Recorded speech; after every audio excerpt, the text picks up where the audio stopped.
Hello friends, welcome to my YouTube channel CapTech Pro. In this video, we will learn how to block application by AppLocker in Windows Server 2019.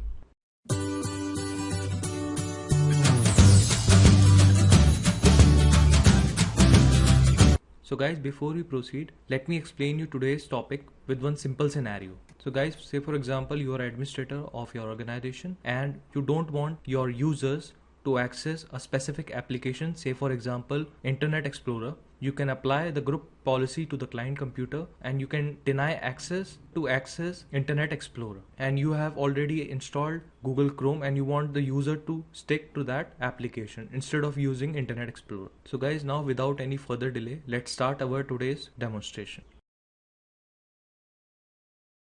So guys, for today's demonstration we are using two virtual machines. First machine is our domain controller with the static IP 192.168.0.20. Now friends, let me show you our second virtual. Okay friends, so this is our second virtual machine with the name of client, and we have assigned the static IP 192.168.0.30. We will use this client machine to test our today's demonstration later on. So now let's get back to our domain controller. Okay friends, so now we are on our domain controller. Before we proceed, let's open our server manager. We'll click on start and click on server manager. On server manager dashboard, we'll click on tools, and first of all we will open Active Directory users and computers. Friends, AppLocker policy is only applied on computer, not on user. So I will expand this, and now I have already created one OU with the name of accounts, and as you can see inside account there is no user and no computer account. Okay, so first of all we have to move a client computer inside our OU accounts in which we have to apply the group policy of AppLocker. So we'll click on computers, and inside computers we have two computer account. So I will move this client computer inside our OU accounts. So I will click on move and I will select the OU accounts and I will click on OK. Now I'll click on accounts, and inside accounts, as you can see, client computer is now there. So now we'll go to our group policy management and we'll create one group policy and we'll link that group policy to our OU accounts. So now I will close this Active Directory users and computers wizard. Okay friends, so before we proceed for creating group policy, let's go to our client computer. On client computer, we'll try to open Internet Explorer. So as you can see, we are able to access the Internet Explorer. Okay friends, so now we'll create a GPO on our domain controller and we'll block the application of Internet Explorer so that the user will not be able to access this application anymore. So friends, now let's go back to our domain controller. Okay friends, so now we are on domain controller. Let's create a group policy. We will open server manager, and now we'll click on tools and we'll click on group policy management. On group policy management, we will expand our domain name, which is captechpro.local, and now we'll expand group policy objects, and we will right click on group policy objects. We'll click on new and we'll give the name to our new GPU. We'll give the name block Internet Explorer IE GPU. So we have given the name block IE GPU and we'll click on OK. So as you can see, our group policy has created now. We will right click on it and we'll click on edit. It will open group policy management editor console. We will maximize this, and on computer configuration now we'll click on policies and we will expand Windows setting. After expanding Windows setting, we will expand security settings, and now we will expand application control policies, and inside, after expanding, you can see the AppLocker. Expand the AppLocker and you can see the 4 rules: executable rules, Windows installer rules, script rules, and packed app rules.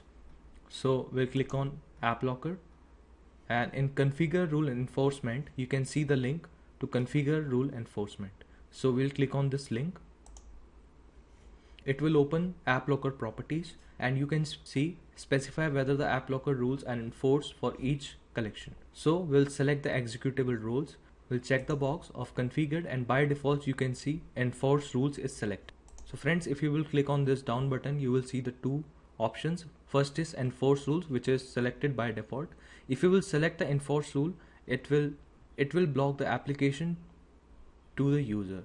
And friends, if you will use this audit only, the user who will access that application, you can only see the event of that inside the event viewer. So we will select the enforce rules and we will leave the rest of the rules as it is. And now we'll click on apply and we'll click on OK. Okay friends, so now we'll right click on executable rules and we'll click on create default rules. After clicking on create default rules, you can see automatically 3 rules are created. You can see the name of that rules. And now we'll again right click on executable rules and we will click on create new rule. It will open create executable rules wizard. On the before you begin screen, we'll click on next. Okay friends, now you have to select the action to use and the user or group the rule should apply to. So you can select if you want to allow or deny, or you can specify the specific user or group in which you want to allow or deny the application. So I will select the radio button of deny and I will select the user or group to everyone. If you want a specific user or group, you can click on select and you can select those and you can click on OK.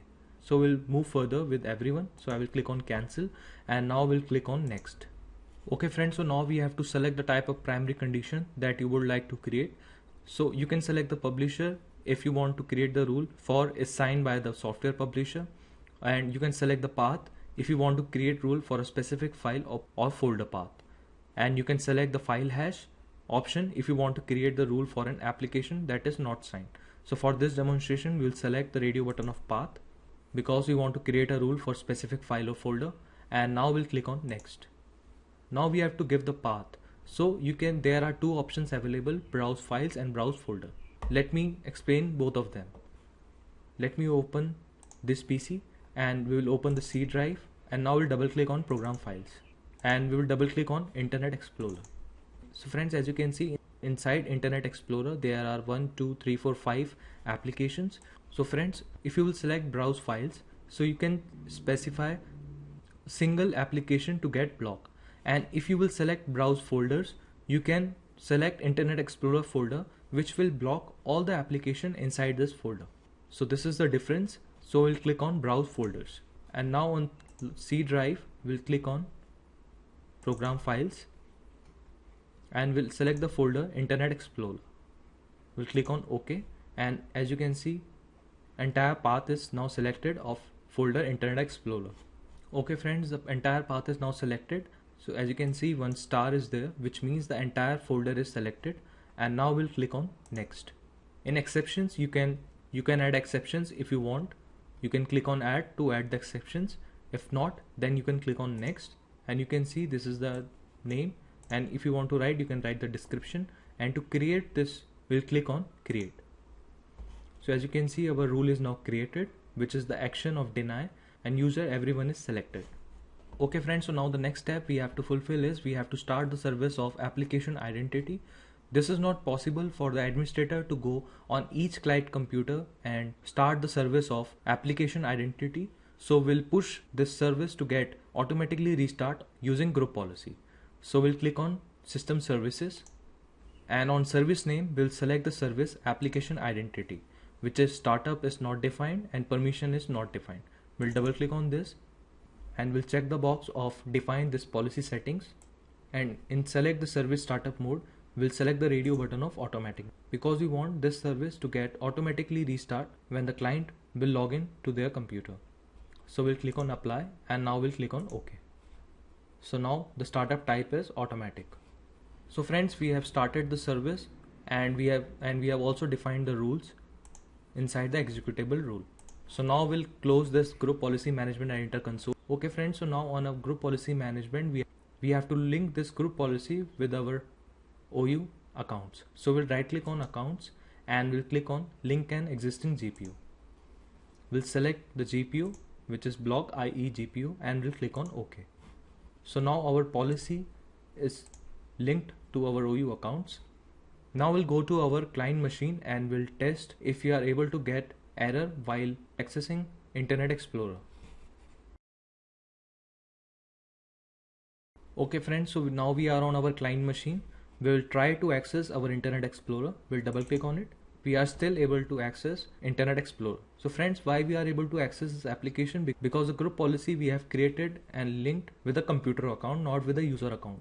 So before we proceed, we have to update the group policy and then we have to restart this client machine, and after that we will not able to access the Internet Explorer. So we'll close this. So friends, first of all we will update our group policy. We'll click on search and we'll open command prompt. So we'll type cmd and now we'll enter the command to update our group policy, which is gp update /force, and we'll press enter. So it's updating our group policy. Our computer policy update has successfully completed and user policy update has completed successfully. So now we'll close this and we'll click on start and we'll restart our client machine. And now we'll click on continue. Okay friends, so now let's enter the credentials. And now we will open our Internet Explorer. We will double click on it. And as you can see, this app has been blocked by your system administrator. We are receiving this message. We'll click on close. Okay friends, so after receiving the error message while opening Internet Explorer, we'll open File Explorer. We'll click on this PC. We'll open our C drive. Now we'll click on Program Files and we have choose the entire folder of Internet Explorer. Let's double click on it and let's try to open any application. We'll receive the same message that this app has been blocked by your system administrator. You can try opening any application. You will receive the same message. Let's double click on the last application and we are receiving the same message, which means we have successfully blocked the application by using App Locker. This concludes our video demo. For more informative videos, you can check my other video links on the screen and subscribe my channel and press bell icon for more upcoming videos. I will see you guys in next video.